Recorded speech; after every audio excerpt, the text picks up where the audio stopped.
Good morning and welcome to iAM Live, where HR Tech gets real. We are unscripted, unfiltered, and energized and ready for a great show. So, welcome everyone.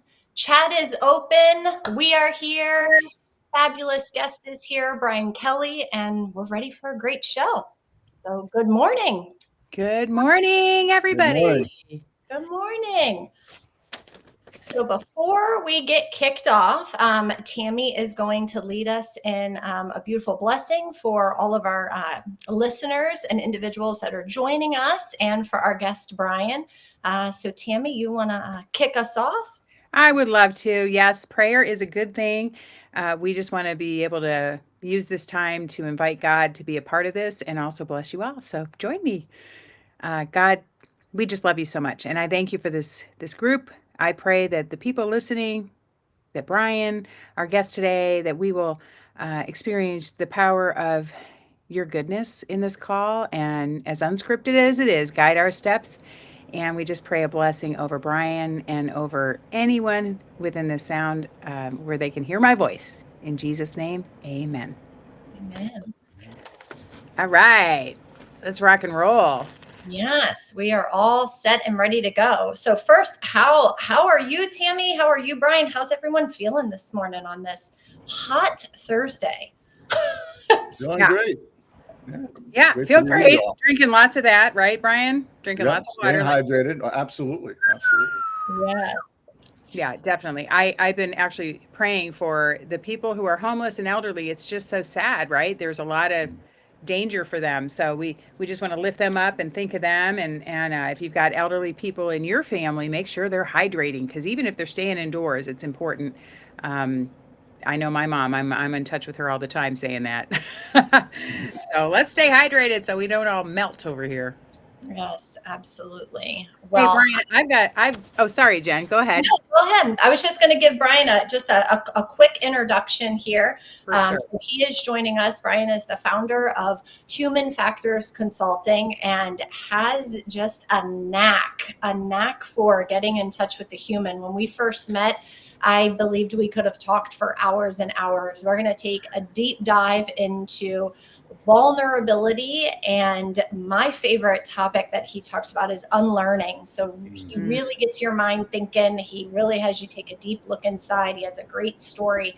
So I am thrilled to have him, and thank you for joining us on our iAM Live. Thank you for having me. It's a pleasure to be here. I see some friends from England. My friend Dennis is tuning in. I see him in the chat there. And so, yeah, Yes, looking forward to our conversation. We're going to have a little fun today. absolutely, Awesome. Well, absolutely. we can't do this without having a little fun. So, Brian, I'm going to open this with a question for you. What would you say is one personal habit or maybe a quirk you have that actually makes you better at your job, at what you do, Mm. but people may not expect it? You know, it could be like color coding that sock drawer or talking to your plants like they're your direct reports. What is it, Brian? Interesting. I can't think of anything like that. Um, One thing that some people observe as odd is you may see me sometimes looking up. I'm very strategic, right? So I'm listening and I'm thinking and processing, but people think I'm like wandering off and looking into space and stuff like that. I'm listening and processing while I do that. I try not to do that while on my camera as much as before, but I was like not amazed, but I was intrigued by people kind of pointing that out. Oh, like I'm disconnected in some way. I'm actually connecting, actually, Mm. because through my strategic, that's one of my strengths, and so that's my brain kind of processing what I'm hearing, trying to stay present, and I think I did a Hmm. pretty good job of that, but also processing. Yeah. No, that's a good one. And, honestly, I do that myself. I'm doing it right now. I'm looking up. For me, I tend to sometimes think more clearly when I'm actually, contemplating things, looking off into the distance. So I relate with what you're saying for sure. Hmm. And, these are the things I'm curious also, Brian, with what you do. So I'd like you to take a minute, maybe describe a little bit of what you do with to help your clients. But let's talk about maybe some neurodivergence and how that is playing into the things you do with your clients, because that is something I'm learning a lot more about. Just for maybe a listener who's never heard it before, because I know it was fairly new to me, was basically we have this mindset of we are a certain way, and people are quote normal. Who loves that word, right? You're normal. And people who maybe have on the spectrum, or they've got dyslexia, or they've got something like that going on in their brain. I've got titles for that, but there's a lot that a lot of us have that aren't even labeled. They don't have titles, but they're part of our makeup, right? It's how God Mhm. designed us. So, um, the neurodivergence is when you go away from what they call normal, where you don't have, I don't know if there really is a normal anyway. So, I'll That's a turn it great over. question, right, Tammy? What is normal? Like, and like it's. I mean, we're gonna get philosophical here, but like, what is the truth? All we have is our perspective, right? Yeah. And so we're conditioned to look for people that are like me, right? That becomes Yes. normal, right? And so neurodivergence is just giving us an invitation to expand our perspective to, um, hey, let's start with the fact that everybody's human, right? Let's start there, and then Right. appreciate the difference and the nuance, because that's where a lot of the brilliance in each of us lies. And that is so true. I was reading a story, I don't know if it was a blog or whatever, but where basically um, one of the workers was, and I wrote about it in my book, but I talk about how this person at the office was considered not very cooperative, not really engaging in the meetings and things like that. And people were irritated by it. So, well, their leader realized that they were extremely shy, but they also had a stutter. And so, they weren't confident in coming forth with any ideas. Well, once she worked through that with that person and really acknowledged it and shared it, and again, culture probably plays a part because this isn't going to happen at some places because the culture isn't considered safe, where somebody can share maybe something that is neurodivergent with them. Mm. And once it was acknowledged and embraced, and if you do have a culture where everybody's close, and you can share these things, it really opened up her ability to contribute, and then it just changed everything because she became a a changed their course of where they were headed. So have you had any stories like that or experienced any stories that involve that? Well, I was that shy person actually, and there's a couple of reasons for Mm. it. So I may have been personality-wise shy growing up, um, and I had an unhealthy relationship with vulnerability. And as I'm learning now, I believe I had a undiagnosed social anxiety challenge Mm. that I'm taking medication for now, and it's like when there's buzzing going on all the time and it just becomes normal. Well, the buzzing's not there anymore, right? But you don't know, you just think it's normal, right? Yeah. And so that's a personal experience with what you're kind of talking about, is the shy, quiet one. And what's behind that? It could be any number of things behind that, right? They don't feel safe to speak up. They don't feel confident to be vulnerable and be who they are. They're trying to fit in, and that doesn't feel right to them, or that doesn't feel comfortable to them. So that's the challenge for us in organizations and teams, is create the conditions for people to speak up, to be themselves, to bring their full contributions. Because Mhm. guess what? If they don't feel comfortable, they're muting themselves in some form or fashion. I did it, right? So I've learned what was going to be asked of me. I have a lot of contributions, in the strategic space was oftentimes where it was, but in other ways. And it's just like, there was more energy of Brian, stay in your lane. I'm like, okay, I will. Mm. I'm going to mute X or I'm going to mute Y. So like I learned through expectations of others, environment, to shut off a lot of the best aspects of myself. And Mm. part of that was due to environment and me making a choice. The root of it was an unhealthy relationship with vulnerability that is part of my story. But people are doing this all the time, right? I talk about the work mask, right? So what is the work mask? Well, you wake up, you get in your car, or you get to work, you open the door, and who do I need? What mask do I need to put on to kind of survive the day and navigate my work environment? Right. Rather than, wow, I'm excited to come in today. I've got so much energy to contribute. I'm looking forward to the challenges we're going to face together today. and I see a lot more of the first one and not as much of the second one. I'm about with Human Factors Consulting, connecting and to the human and having them reconnect to their full self, their soulful self, so that they, and I say reconnect, actually, it's not connect. It's always been there, but we've put layers of life and society and expectations of others on that. And so it's important to kind of question and reflect on and challenge your beliefs. Like, do I really think vulnerability means weakness? And when I went through my Georgetown program, I had to go through this process of learning about coaching and applying what we were learning and whatnot. And I was struggling. And so what it came down to was getting in the way was me. It was my unhealthy relationship with vulnerability, because my chosen belief, my learned belief, growing up was vulnerability means weakness, because it was reinforced all over the place. Yep. The Marlboro Man on television, examples in my immediate vicinity of life, men don't cry, men don't show emotion, that kind of stuff. And it was always weird to me. I'm like, aren't men human? Don't humans have emotions? Where do they turn the off switch on for emotions for men? Is that like a switch we turn off and on? And how do women just like turn the switch on and then they have like, what is that like if men don't show emotions and men don't cry? And so it just became something that was just like, man, that doesn't make any sense to me. Yeah, no, I got so many avenues I want to. Me too. I'm like, I have so many things I want to say. For the people that we have listening, and even just a takeaway, I guess, there's different types of vulnerability. I mean, we know that, there's different layers and different aspects, but how do you know that you have what is a healthy relationship with vulnerability, just from the very, very, very elementary to an unhealthy relationship with vulnerability? And we could take that in many different directions, but I think that would be a great question of just how do leaders identify it? And then as leaders, and I can say this from experience, when an employee is showing vulnerability, how do you have that support, even if you're uncomfortable yourself? Great questions, right? And so there's no one size fits all. Everybody's on a different place on the spectrum of unhealthy to unhealthy.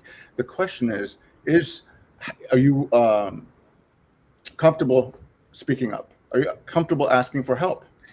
Right? Are you comfortable speaking up in a situation where you may be judged? Other people may have a different perspective than you. So are you comfortable being the lone wolf, so to speak, or the person that will say what needs to be said, not to say what people want to hear? Are you comfortable someone challenging your perspective and that you have to know it all, instead of, I don't know? How many times does a leader say, I don't know? And are you comfortable leading with trust rather than earning trust? What if we didn't need to earn trust, but trust was the thing that earned respect, confidence, all different aspects of things that expand and elevate people's contribution? And so I think there's, and this gets to unlearning too. We've been taught so many things, and we come at it from curiosity, not judgment, but because everybody that conditioned us or poured into us as young people, they're doing the best they can, right? From where they are. And so there's no judgment there. There is, well, maybe now that we have a perspective that may not be serving us, what does healthier look like?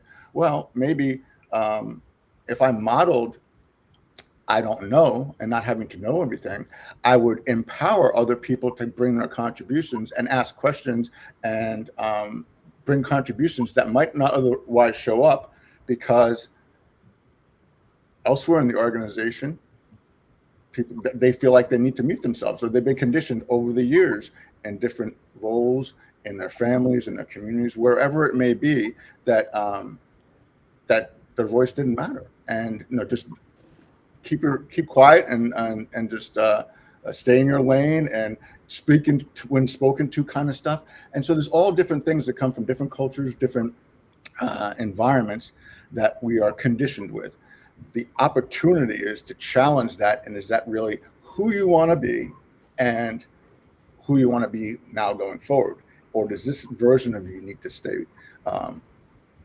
They don't go on to the next stop on the train. And so that's the invitation, is to get, is to challenge your beliefs, right? So I had to challenge my relationship with vulnerability, because I was kind of put into a point of, do you really want to do this? Because if you don't, you're not going to do it well if you don't have a healthy relationship with vulnerability. It's sort of like a ticket to the game. How are you going to help serve people through leadership and human skills and personal development if you have an unhealthy relationship with vulnerability? Because guess what? It's going to show up and they're going to feel it. And so it's inauthentic. So how does that show up for someone that wants to, that is going to get into this work of coaching and helping people? And so then we get to real, right? People talk about authenticity, and great word, but I just like to say real. What does real look like? Authenticity can be, I find that it may be getting sort of watered down, or kind of not, many different versions of what people think authenticity is. To me, real is real, right? It's either genuine or it's not. And so that's where getting to the real you. Are you showing up as yourself, or are you putting on a performance? Yeah, you've said so many things. I'm making notes over here. I love the phrase full contribution. They come to work. Are they able to give their full contribution? And we use the term whole self. Are they bringing their whole self to work and feel free to be themselves?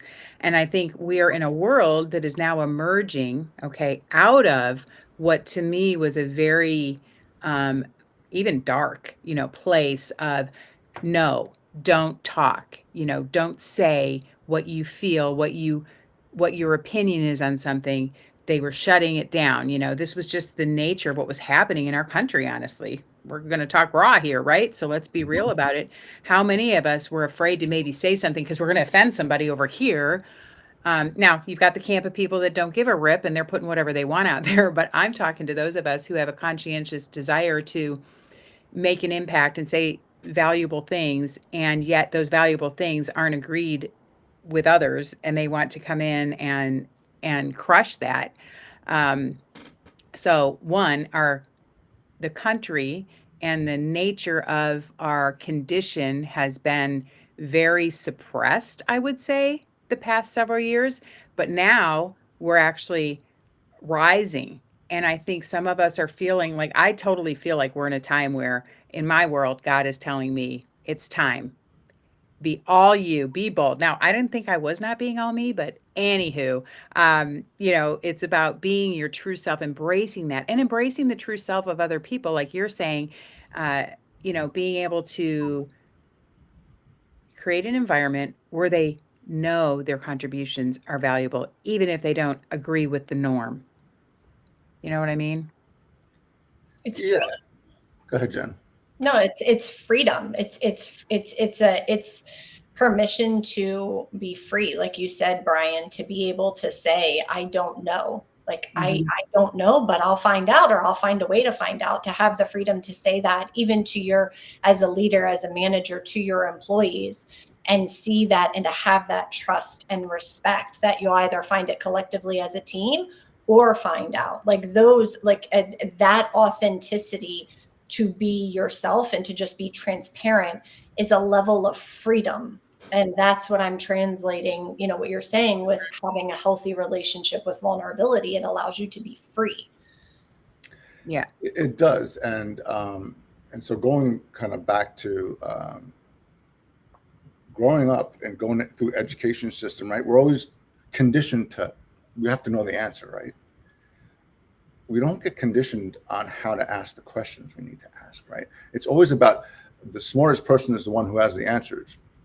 What if the smartest person was the one who knew what questions to ask to get to the answers? Yeah. So that's curiosity, right? And so, and this quote from Keanu Reeves recently, I saw it, and he said something along the lines of, if someone says 1 + 1 is 8, great. I'm going to let that go, and you have at it. I'm going to let that go and not. 1 + 1 is 8. I'm at the point in my life where I'm just going to let it go. And so, like, everybody's going to have their perspective, and that's great. The Yeah. question that ultimately, if people are coming at it from a not wanting to contribute in a healthy way, is, well, what value is this adding, right? Why am I doing this for me to be heard? Is it a me energy kind of thing, a selfish thing, or am I trying to contribute to creating better? And so I think that's where the distinction lies: is what is the intent of that? Because everybody has an opinion, and there's the people that try to mute is interesting, right? Um, where's that? Where are they on the insecurity scale if they're trying to mute other people? They feel threatened, right, Yeah. about something, a new idea, something that they won't know, that maybe makes them feel weak or appear weak.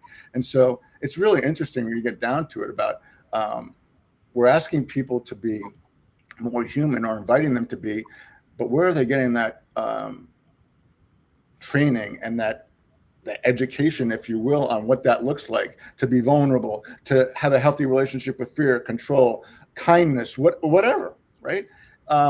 Because we get taught about knowing the answers for sort of technical, functional, subject-oriented things in school, and then come into the working world and work with people.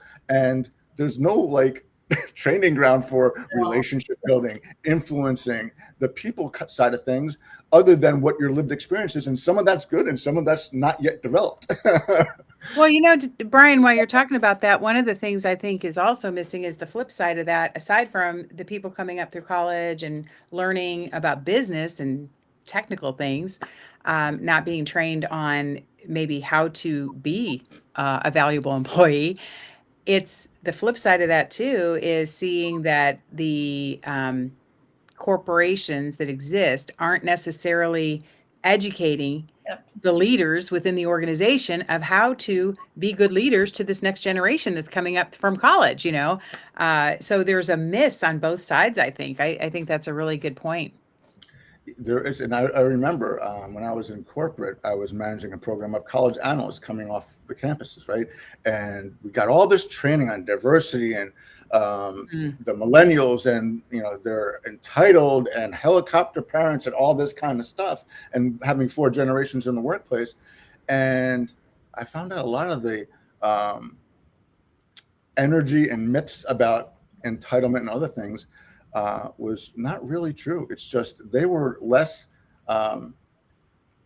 concerned about speaking up for what they wanted than some of us that were focused on job security and keeping our head down, that may be of elder generations, because that Yes. we have been conditioned to, right? And so are they wrong, or they feel entitled because they're speaking up for what they want? Isn't that what we want to do? And maybe tone it down for the extremes, but we were branding them with the extreme label, Yes. not what it applies to everybody. But don't we do that with everybody, right? I have Dennis I may be doing something with Dennis, and I'm going to be attending an event he has in February, and maybe working with someone that has Down syndrome that's doing amazing things, right? Mm-hmm. And part of this is to gain exposure to people outside into corporations about how we can learn from this person with Down syndrome and how they're bringing their skills and talents. She has talents with dance, and how that can kind of help us see differently about people that might be different from us. And so there's so many different ways we need to look at things, but if it's not traditional, if it's not mainstream, we sometimes reject it because we've been conditioned to, instead of getting curious and going deeper into, hey, what might I learn from this? And that curiosity is one of the most underused skills that we all have. And someone that was naturally curious and reading myself most of the time for decades, until I kind of went through the Georgetown process and reframed my relationship with vulnerability. I think curiosity it's an innate human kind of skill that is developed on a spectrum.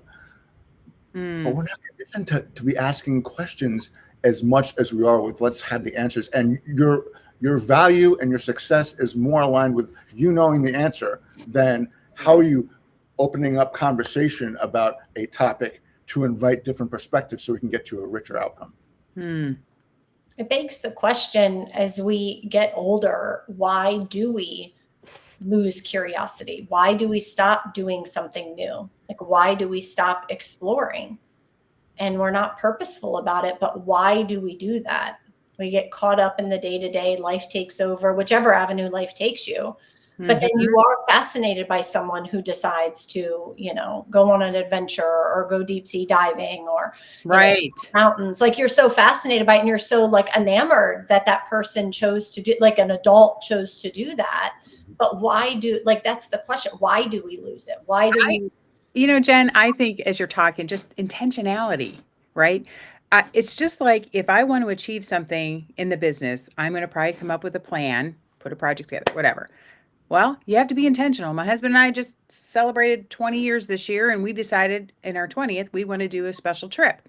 So we were intentional. We had to put it on the calendar. We had to plan it. We had to do it. So it's almost like you need to in your own discipline, be intentional, right? With making sure you are actually putting these things on the calendar because time will, it just minutes, hours slide by.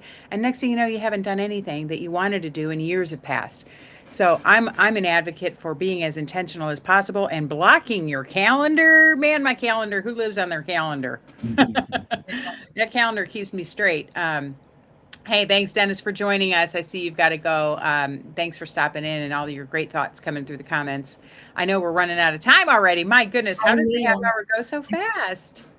I was like, we're going to need hours with Brian. I know. He's so good. This has been such a great conversation. It really has. Well, thank you for having me. Brian, let everyone know where they can find you, how they can get in touch with you, how all the fantastic work that you're doing. I think our leaders that are watching now and that will rewatch this, I think that it is fantastic for them to get in touch with you. So let them know where they can find you. You can find me on LinkedIn, Brian Kelly, or my page, Human Factors Consulting, and at my website, humanfactorsconsulting.net. The best places to reach me.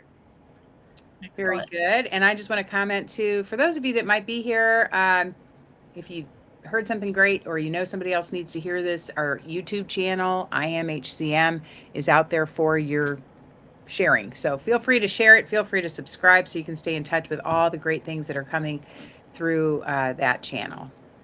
Awesome. And this has been so fun. I feel like Brian, I have one question. So, and I want to know this too. Of all the unlearning, and you and I have spent time talking about this, and it really is fascinating to me. What is one message or one, if we could say it's a thing, that you would say leaders, directors, managers that are leading people should unlearn? What is like the top one you pick where you're like, this is the one you need to unlearn? It's my story, so I'll say vulnerability means weakness because it opens up the door to so many other things. So vulnerability meaning weakness, when I shifted my relationship with that, guess what also shifted? My relationship with judgment and acceptance and my need to control and my ability to let go. And so I say it from that perspective. Another one I'll bring up is leading with trust, and trust needing to be earned. There's a different energy when you just lead with trust and expect good things to happen, rather than you have to earn this in order for me to kind of trust you. And the dynamic of building confidence and encouraging people to step up and building respect and trust with you as a leader. Those are the two things I would start with. There's a lot of different things, but those are the two main ones that I think move the needle the most. Both near and dear to my heart. Yep. Yes. Weakness and trust. I think those will definitely be at the top. So, Brian, thank you so much. We will be back on July 10th at 9 a.m. for our next iAM Live. Have a happy 4th of July week. I'm sure many people are going on vacation. As we started, stay hydrated and enjoy the holiday week. Spend time with friends and family, and we'll see you on July 10th. Thanks for joining, everyone. Thanks for joining, everyone. Thanks, Tammy. Thanks, Jen. Bye. Good to see you. See you next time.